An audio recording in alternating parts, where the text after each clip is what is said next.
de 2024, iniciamos a oficina de capacitação aos proponentes tomadores do FEHIDRO. Para quem não me conhece, meu nome é Beatriz Vilela, eu estou como diretora técnica da FABAT, que é a agência de bacia que atua como o braço executivo, né, dando apoio operacional, técnico ao funcionamento do Comitê de Bacia. Essa oficina ela está sendo coordenada pela Câmara Técnica de Gestão de Investimentos do Comitê Alto Tietê, sob a coordenação da Laura Estela e da Camila Arantes. Eu vou passar a palavra para a coordenação, a Laura e a Camila na sequência, para fazerem as palavras iniciais. Laura? Oi, bom dia para todos. Muito bom ter vocês aqui, né? Que a gente vai fazer uma capacitação voltada a fornecer alguns detalhes, algumas informações importantes para a apresentação dessas propostas de empreendimento, e a gente espera que vocês se apresentem aí, né, e que tenhamos bastante projetos com qualidade para a gente poder fazer o financiamento aí nesse ano de 2024. Muito obrigada aí, bom dia a todos. Camila. Tá, obrigada, Laura. Bom dia, pessoal. Também agradeço muito a presença de todos. Para a gente é bem importante, né? A gente ficou bem feliz com o número de inscrições, a quantidade de pessoas que tem aqui agora. E aí, só reforçar isso que a Laura falou, né? A gente espera que hoje seja um dia bem produtivo para vocês, né? Que vocês consigam compreender o que se espera de um projeto FEHIDRO.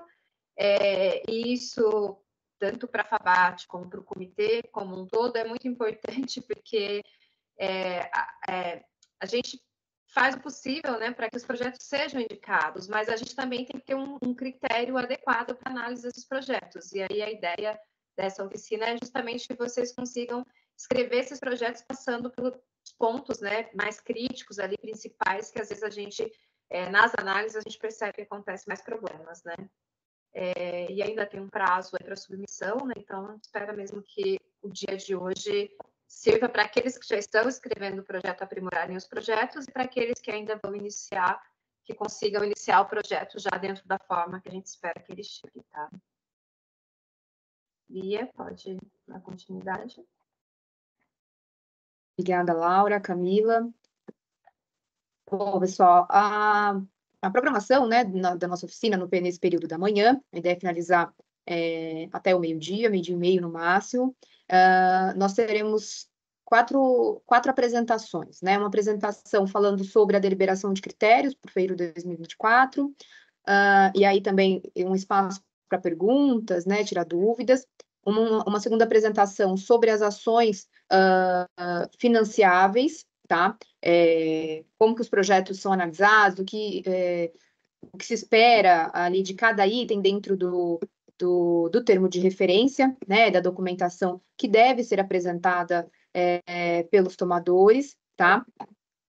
Também falaremos sobre a elaboração de planilha de orçamento e cronograma físico-financeiro,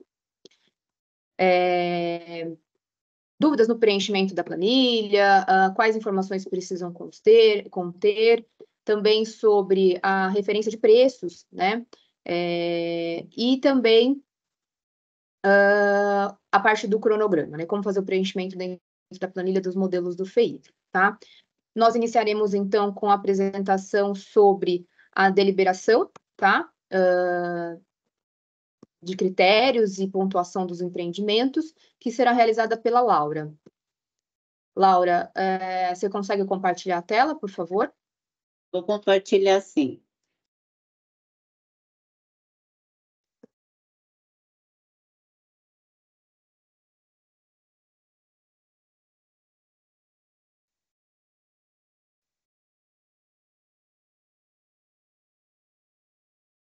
O negócio aqui atrapalhando.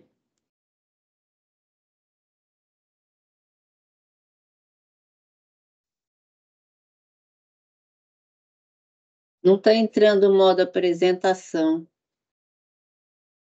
Entrou. Vocês estão vendo? Agora foi, Laura.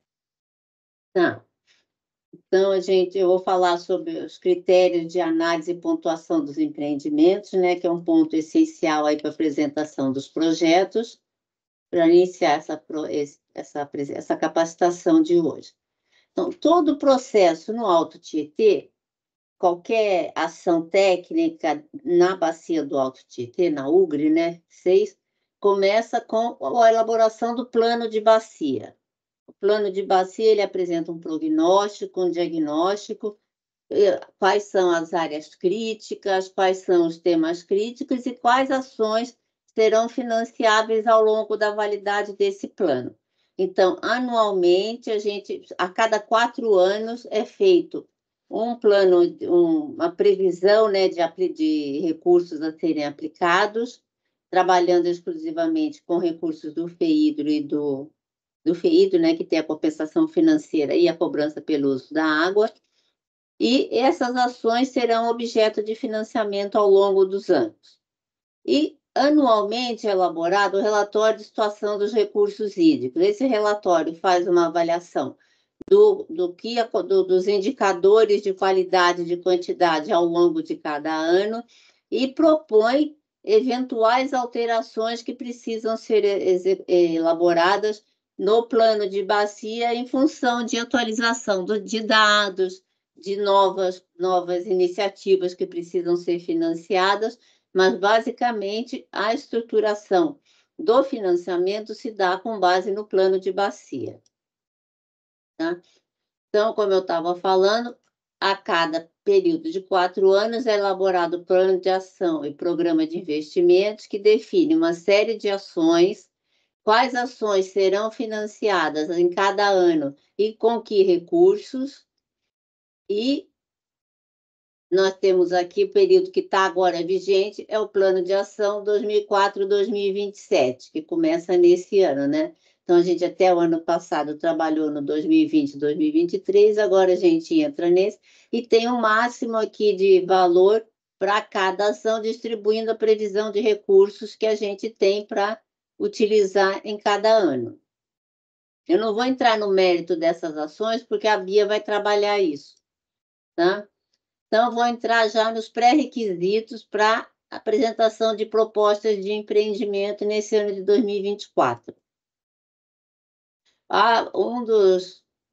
Um conjunto de pré-requisitos é definido pelo Manual de Procedimentos Operacionais de Investimento do FEIDRO, que são as regras gerais do FEIDRO para todas as bacias, que a Bia também vai falar disso na sequência. Então, ele estabelece aqui uma série de condições, né, para apresentação. Aqui está uma linha geral, beneficiários, modalidades das operações, quais são as ações enquadráveis e vedadas para apoio financeiro, fala sobre as contrapartidas, como trabalha o agente técnico e o agente financeiro, e vários itens aqui que a Bia vai entrar em maiores detalhes. E chegamos à deliberação do Alto Tietê número 175, de 8 de fevereiro de 2024, que rege toda a apresentação de propostas de empreendimentos nesse ano em curso. Então, ela foi elaborada pelo conjunto das câmaras técnicas e aprovada pela plenária do comitê nessa data. Ela prevê o investimento de recursos financeiros do FEIDRO, que devem estar em consonância com as prioridades estabelecidas no plano de bacia vigente, conforme eu acabei de colocar. Então, a gente tem uma estimativa de cobrança de 90 milhões e recursos da compensação financeira, que é chamada de CEFUR, ainda não definido, e vai ser em breve aprovado pelo COFEIDRO. E tem uma condição que vem lá já da lei de mananciais, que é a destinação obrigatória de no mínimo 50% dos recursos oriundos da cobrança pelo período de 10 anos para conservação, proteção e recuperação das áreas de mananciais, sejam APRM ou APMs. E esse período expira agora em 2014. Então, nesse ano, a gente vai fazer uma nova discussão sobre a continuidade ou não dessa condição aí para aplicação dos recursos do Comitê de Bacia. Então, como os pré-requisitos e as condições obrigatórias, como a gente já falou, atendimento ao MPO e uma série de anexos que fazem parte dele. O tomador tem que ter uma situação regular de adimplência técnica e financeira perante o FEIDRO, então não pode ter nenhuma pendência junto ao FEIDRO, seja por projeto por estar no CADIM, seja por não ter concluído empreendimento, seja por estar devendo alguma coisa, não ter algum outro tipo de pendência, então ele não pode ser tomador. Haver um enquadramento nas ações do PAPI para 2024, relacionada nos quadros constantes na deliberação, tá? E detalhadamente descritas no PAPI 2024-2027, como eu apresentei ele de vocês de uma forma bastante rápida, que é essa estrutura aqui.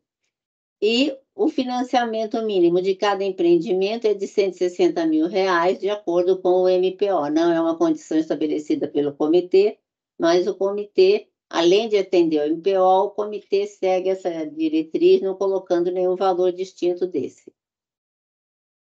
Então, aqui a gente tem quais são as ações financiáveis, elas estão distribuídas em segundo prioridades de investimentos, e tudo isso a Bia vai falar na sequência para, bem entrando no mérito, essa questão de recurso, como é vista cada ação, para ficar bem claro para todo mundo. Então, aqui a gente tem um conjunto de ações que são aplicadas, que aplica no máximo 25% dos recursos, aqui um outro conjunto que aplica no mínimo 65% dos recursos disponíveis, e um terceiro conjunto que aplica no máximo 10%. Tudo isso vai ser falado com bastante cuidado na sequência.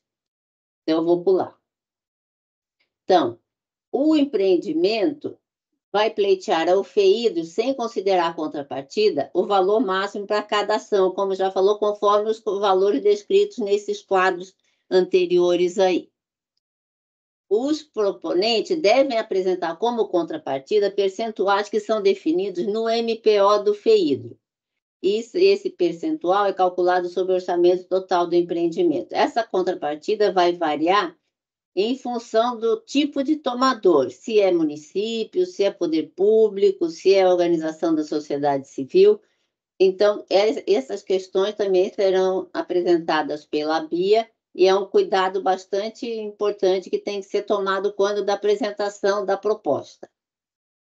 Outra condição é que não serão financiados empreendimentos que deem continuidade a outro ainda em execução. Então, se tem um empreendimento financiado pelo FEIDRO, que no Comitê do Alto Tietê, que ainda não foi concluído, não será aceito nenhum tipo de empreendimento, mesmo que seja considerado sequência daquele anterior. Ele precisa ser concluído para que a gente consiga ter um novo financiamento. Os tomadores de empreendimentos já deliberados pelo comitê, que por alguma eventualidade desistam do empreendimento sem apresentar uma justificativa técnica ou financeira que seja devidamente discutida e aceita pelas câmaras técnicas, estarão impedidos de protocolar novas solicitações de financiamento no pleito seguinte ao cancelamento. Por exemplo, se esse ano ele teve um projeto cancelado por algum motivo, ele desistiu, ele não foi aceito pelo agente técnico, alguma condição que leve ao cancelamento, ele vai apresentar uma justificativa à Câmara Técnica, a Câmara Técnica vai verificar a pertinência dessa justificativa, se é viável ou não, se ela tem lógica ou não, e caso não seja aceita essa justificativa, ele não poderá protocolar as solicitações no próximo ano, só no ano seguinte. O proponente tomador poderá escrever até 5 propostas de empreendimento, sendo que até 3 poderão ser indicadas. Então, ele tem essa liberdade de apresentar 5 propostas e 3 serão analisadas e discutidas no conjunto das câmaras técnicas para ser indicadas. Caso sobrem recursos financeiros no final da distribuição dos recursos por todas as propostas apresentadas, ele poderá ser contemplado com o 4º e 5º empreendimentos, caso seja o caso, mas apenas na hipótese de sobrarem recursos. Caso haja saldo de recursos em determinadas ações, por exemplo, a ação 1.2 previa R$10 mil para financiamento. Só foram apresentadas propostas de R$5 mil. Então, sobrou R$5 mil. Então, esse valor, esse recurso residual, pode ser remanejado entre as demais ações.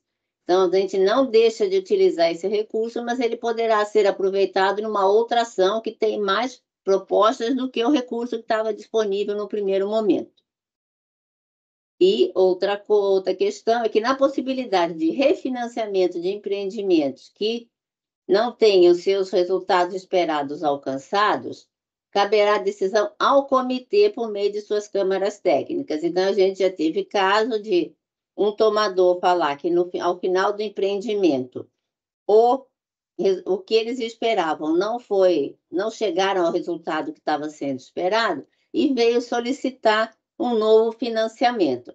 Então, essa questão é discutida nas câmaras, de acordo com as justificativas apresentadas, com o que aconteceu, e essa Câmara vai decidir se refinancia ou não, mas é uma questão que a gente não gosta, não acha interessante, porque o objetivo de cada empreendimento é chegar no resultado esperado. Então, o tomador tem que trabalhar ao longo do processo de desenvolvimento do projeto para que isso chegue ao resultado, e não, por exemplo, assim, abdicar de acompanhar e chega no fim e falar: não consegui chegar no resultado, quero mais recurso. Não é ideal que isso aconteça. E o proponente tomador deve apresentar o termo de referência, conforme é apresentado no anexo 1 da deliberação, para qualquer tipologia de empreendimento. Então, é condição essencial que o termo de referência esteja de acordo com o que é previsto no anexo 1, que esse termo de referência que será objeto de análise nas câmaras técnicas. Então, ele que será discutido, ele que vai indicar para a Câmara o que o projeto pretende, como ele será desenvolvido, como que ele vai utilizar os recursos, uma série de questões que estão lá colocadas, também serão apresentadas na sequência, né, para que ele tenha condições de passar. E no site do comitê estão disponíveis vídeos orientativos e modelos de termos de referência para a elaboração das propostas. Então, é um suporte que o comitê dá, que é importante que todos acessem o site, vejam lá quais termos de referência estão disponíveis, sigam esses termos de referência para que o conteúdo do projeto esteja de acordo com o que se espera. Tá? Falar um pouquinho aqui dos prazos e critérios para análise e hierarquização dos empreendimentos. Tá? Então, o processo de avaliação é bastante complexo. Então, a gente tem aqui estabelecido também pela deliberação como que vai se dar esse processo todo. Então, ele começa com envio das propostas exclusivamente para o site do comitê, que é o comitê@sp.gov.br, cuja responsabilidade é dos proponentes tomadores. Na sequência, a FABAT vai verificar o cumprimento ao disposto no parágrafo 3º do artigo 7º da deliberação, ou seja, vai verificar se a documentação apresentada está de acordo com o solicitado pela deliberação. Então, é mais a documentação. Não vai entrar no mérito de discussão de termos de referência, de questões técnicas, mas a documentação administrativa. Na sequência, a FABAT divulga quais empreendimentos foram considerados não habilitados e dá um prazo para que o proponente tomador apresente recurso ou complementação de documentos em até 2 dias úteis subsequentes à divulgação dos não habilitados. Então, eles têm esse prazo aqui para sanarem algumas pendências que ficaram, algumas dúvidas que não foram esclarecidas, para que possa dar continuidade ao empreendimento. E, na sequência, as câmaras técnicas fazem o julgamento de eventuais recursos. Na sequência, a FABAT faz a divulgação do julgamento dos recursos e dos não habilitados definitivamente, que a partir desse momento ele já está excluído do processo. Na sequência, vem a análise das propostas e solicitação de esclarecimentos, de complementações de conteúdo, se necessário, pela agência e pelas câmaras técnicas. Então, é um processo bastante complexo, bastante moroso, né, que demanda muito envolvimento, né, dos membros das câmaras técnicas, e que consta com especialistas, com pessoas que têm familiaridade com os diversos temas e que entram no mérito técnico de cada empreendimento para ver se ele está habilitado para poder dar continuidade. Essa análise das câmaras técnicas vem no sentido de quando o empreendimento for encaminhado para o FEIDRO e para o agente técnico do FEIDRO, ele esteja da forma mais consistente possível, que esse projeto não seja recusado lá na frente e cancelado, não havendo mais, então, a possibilidade do tomador entrar com recurso, fazer outras medidas para que o projeto volte. Então, é um cuidado que o comitê tem para que esse projeto vá para frente. Na sequência, os proponentes tomadores devem atender às complementações de conteúdo solicitado, fazer os esclarecimentos necessários e apresentar a proposta corrigida ao comitê no prazo estabelecido pela FABAT, que esse prazo será divulgado mais no final, que em geral é um prazo de 3 ou 4 dias, eu não lembro, mas depois a gente esclarece isso, e vai ser, vamos dizer assim, a etapa final de possibilidade da proposta ser aprovada. Aí vem análise, pontuação e hierarquização das propostas, e tem todos os critérios aqui de pontuação e análise que eu vou apresentar na sequência. Vão, então, ser divulgadas as propostas não habilitadas e a hierarquização das propostas habilitadas. Há uma possibilidade aqui do proponente tomador apresentar um recurso a essa hierarquização em até 2 dias úteis. Se ele não concorda com a pontuação, se ele acha que tem algum problema, ele pode apresentar um recurso. Esse recurso é julgado, é solicitado aí definitivamente apresentada a classificação. Na sequência, é solicitado aos tomadores que tiveram suas propostas habilitadas que inclua a documentação final no sistema de acompanhamento do FEIDRO, que é a versão oficial de entrada para o projeto no FEIDRO.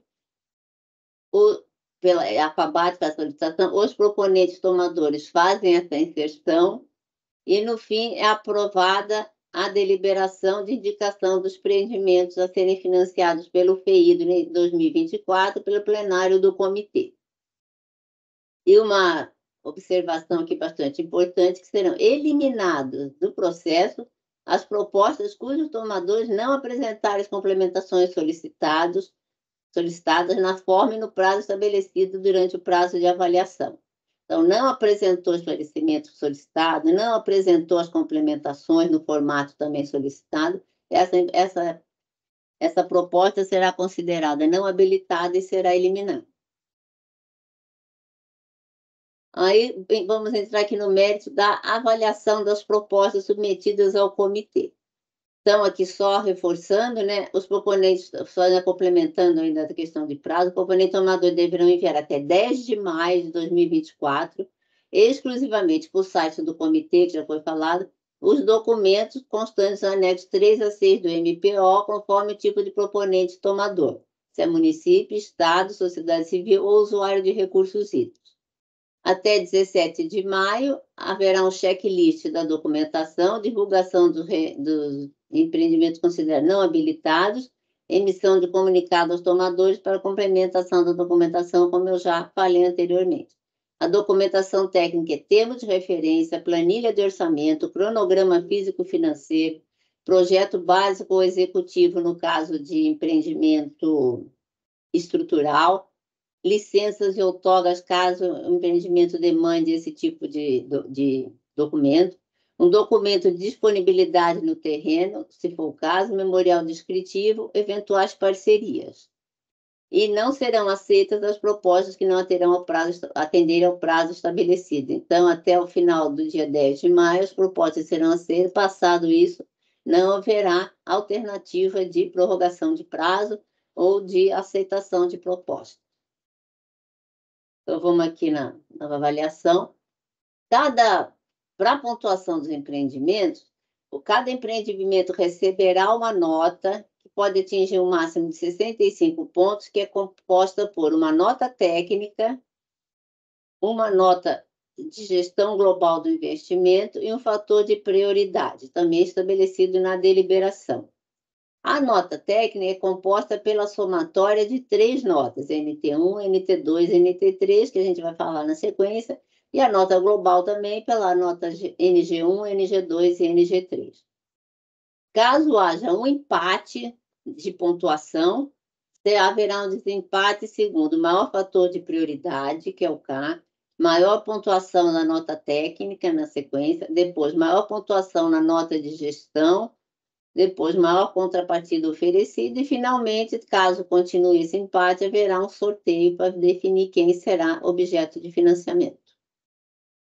A nota técnica é formada pela nota técnica 1, que é qual a abrangência do empreendimento, se ele é regional, que atende mais de 2 municípios, se é intermunicipal, que compreende 2 municípios, ou se é local, que é dentro de um mesmo município. A nota 2 é benefício à recuperação, conservação e proteção das APM, das áreas de proteção de mananciais, ou áreas de proteção e recuperação de mananciais. Se ela está integralmente numa dessas áreas, ela vai ter uma pontuação de 15 pontos. Se ela está parcialmente, ela vai ter uma pontuação de 8. Se ela não está em área de mananciais, nesse item, ela vai ter nota 0.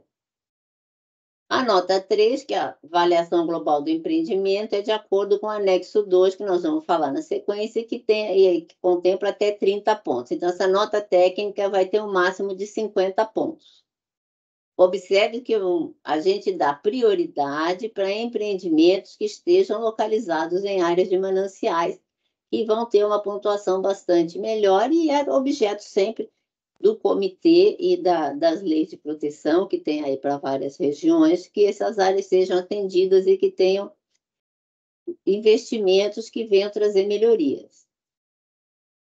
A nota técnica 3, ela tem uma série de itens que são avaliados de acordo com o termo de referência e para cada um dos itens é visto se ela atende integralmente aos requisitos, se ela atende parcialmente aos requisitos ou se não atende ao requisito. Então, projeto não estrutural tem a pontuação dessa coluna, projeto estrutural tem a pontuação dessa coluna.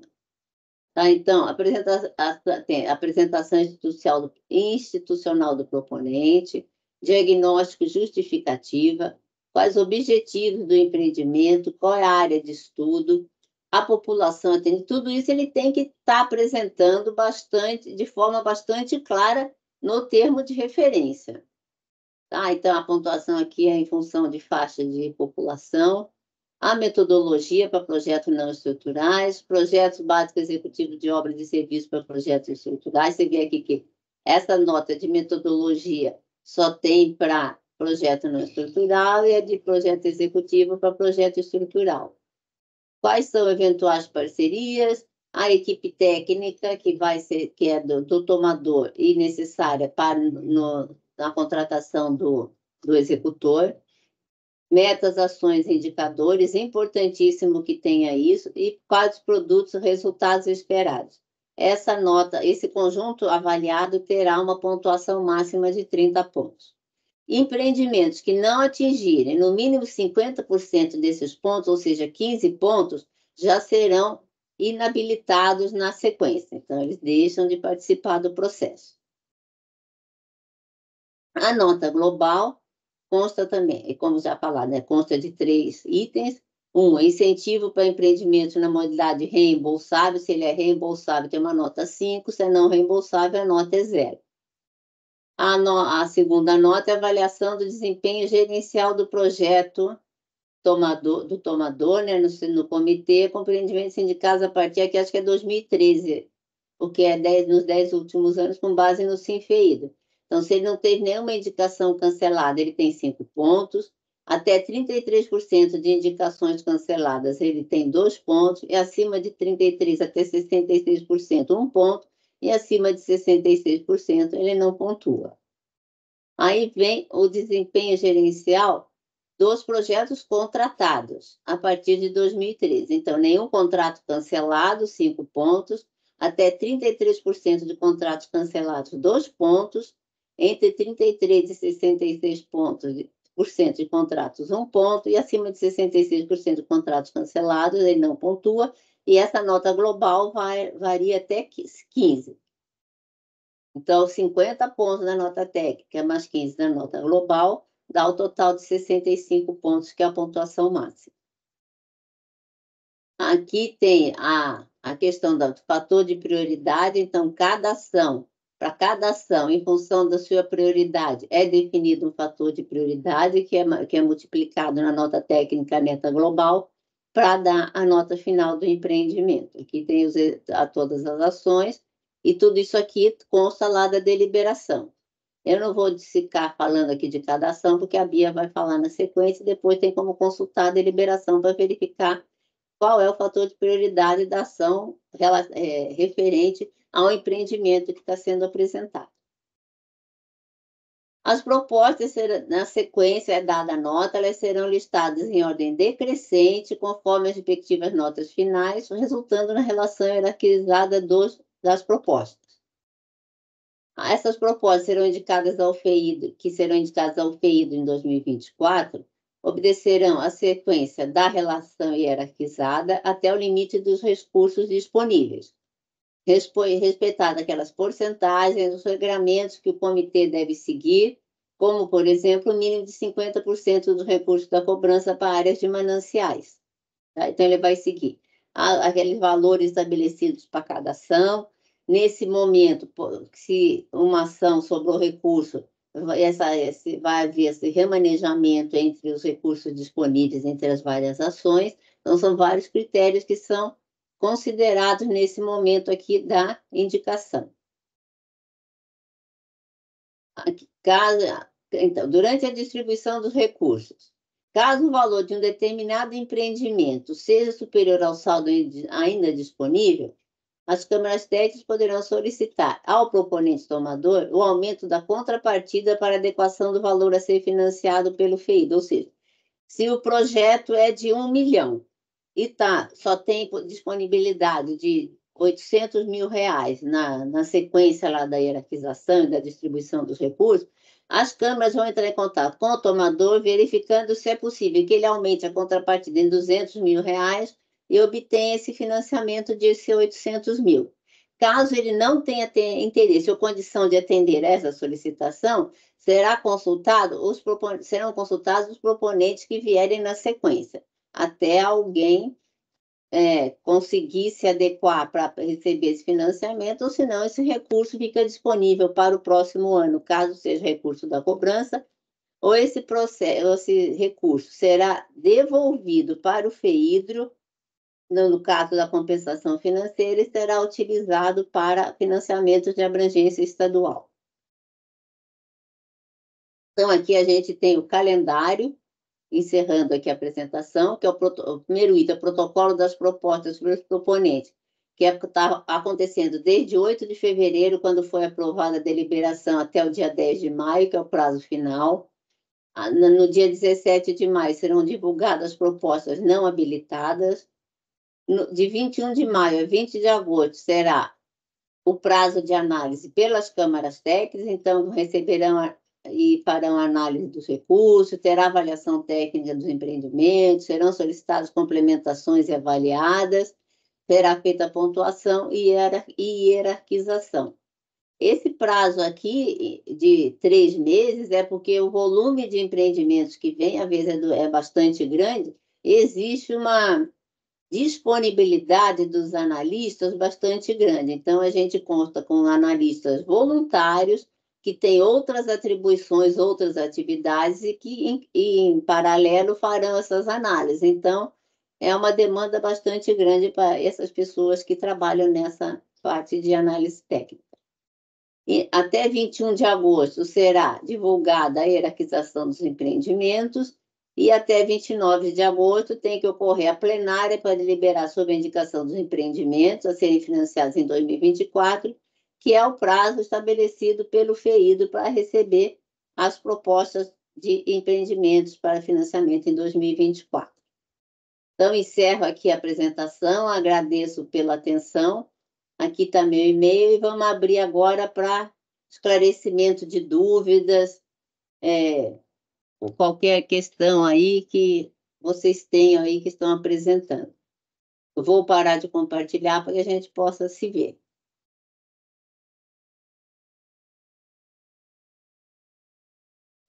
Alguma dúvida?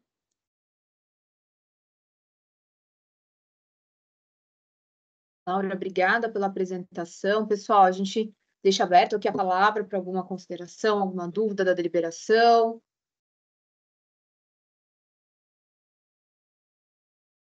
Bom, não havendo considerações, Laura, a gente passa para a próxima apresentação. Tá ótimo. Temos aqui uma consideração no chat. O município poderá apresentar um projeto que já foi cancelado anteriormente? Eu vou pedir, por favor, não tem o nome da pessoa, se a pessoa puder falar, né, identificar o projeto, qual seria o projeto, né, para a gente identificar aqui o tomador, né, o motivo do cancelamento, para a gente poder responder a pergunta. SMAPA. Pudesse identificar, por favor?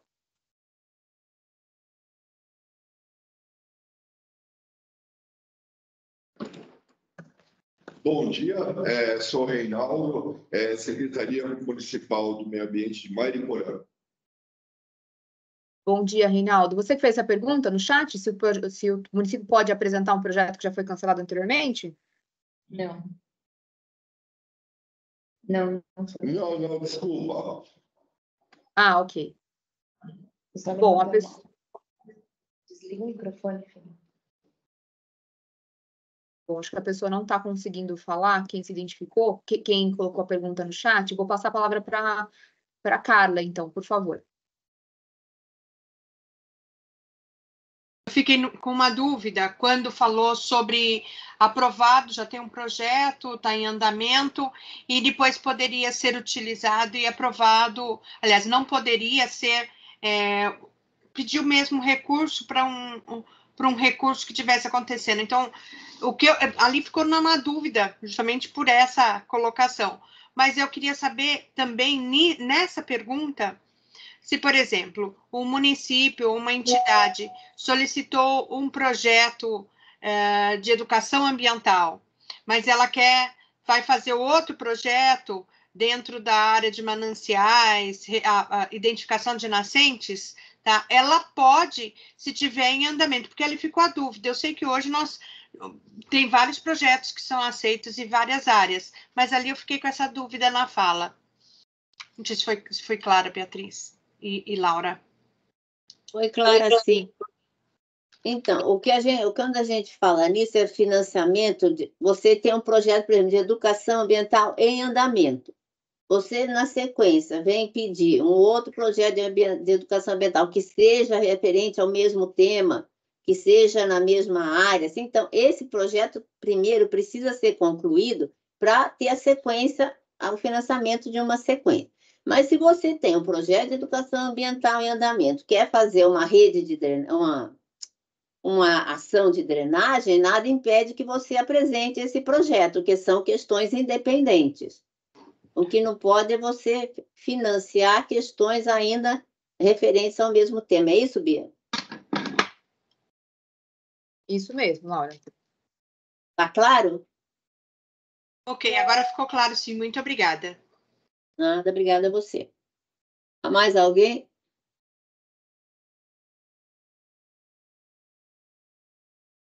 Bom, o pessoal de Mogi das Cruzes complementou a pergunta. Bom dia, aqui é da Secretaria de Meio Ambiente e Proteção Animal de Mogi das Cruzes. Nós temos essa dúvida, pois anteriormente submetemos 2 projetos de estudo para a recuperação de áreas contaminadas, mas foram cancelados, pois os prazos não foram cumpridos. Sim, o projeto foi cancelado, então, anteriormente, ele pode ser reapresentado ao FEIDO, sim. Entretanto, nós não temos nessa chamada ação financiável para estudo de áreas contaminadas, tá? Recuperação de áreas contaminadas. Então, por esse motivo, não é possível fazer a representação desse projeto de Mogi das Cruzes, tá bom? Deixa eu complementar, Bia. Caso seja um projeto que foi cancelado e esteja numa ação financiável nesse ano, ele vai poder reapresentar, mas ele ficar muito atento a não apresentar o mesmo projeto do jeito que veio anteriormente, caso ele tivesse falhas. Por exemplo, não foi aceito pelo agente técnico, foi cancelado pelo agente técnico, teve problemas, ele tem que sanar esses problemas no termo de referência, ele tem que atualizar as informações. Por exemplo, se o projeto foi cancelado lá em 2020 e ele vai representar agora, ele precisa atualizar as informações que constam do termo de referência para agora. E, que a gente já teve caso de projeto que foi apresentado anteriormente, cancelado, ele volta exatamente do jeito que ele foi apresentado anteriormente e ele não vai passar, porque ele não tem as informações básicas necessárias. Só complementando, Bia. Perfeito, Laura, obrigada.